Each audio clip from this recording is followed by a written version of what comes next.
അള്ളാഹുവെ നീ ഉടനെ പോയിട്ട് പടച്ചവനോട് പറഞ്ഞു, അള്ളാഹ് ചെയ്തു പോയി റബ്ബെ പൊരുത്തപ്പെട്ടതാ, പുറത്താ പടച്ചവനെ.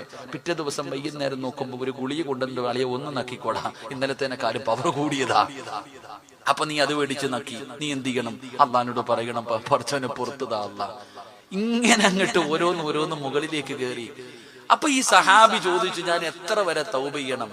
ഈടാ ശൈത്താന് മനസ്സിലാകണം, ഇനി ഇവനെ കൊണ്ട് തെറ്റ് ചെയ്യിപ്പിച്ചിട്ട് കാര്യമില്ലാതെ.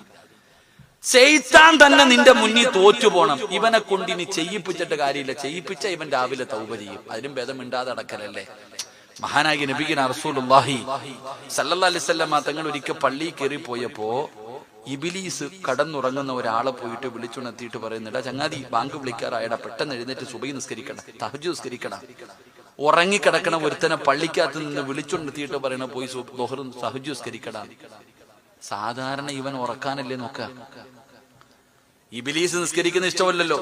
അപ്പൊ തഹജ്ജുദ് നിസ്കരിക്കാതെ കടന്നുറങ്ങുന്നവനെ വിളിച്ചുണർത്തിയിട്ട് പറയണ, പോയി നിസ്കരിക്കണം.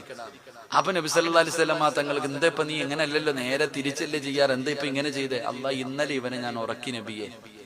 ഇന്നലെ ഇവനെ സുബഹി തഹജ്ജുദ് നിസ്കരിക്കാതെ ഞാൻ ഇവനെ ഉറക്കി. ഇവൻ ചെയ്ത പണി എന്തെന്നറിയോ?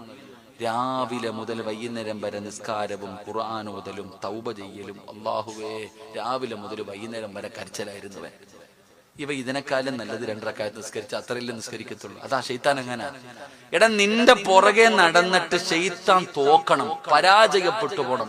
അതുവരെ നീ തൗബ ചെയ്യ്. എന്ത് ചെയ്താലും അള്ളാഹിനോട് നീ പശ്ചാത്തപിച്ചു മടങ്ങ്. ഇബ്ലീസ് നിന്റെ മുന്നിൽ തോറ്റുപോകും.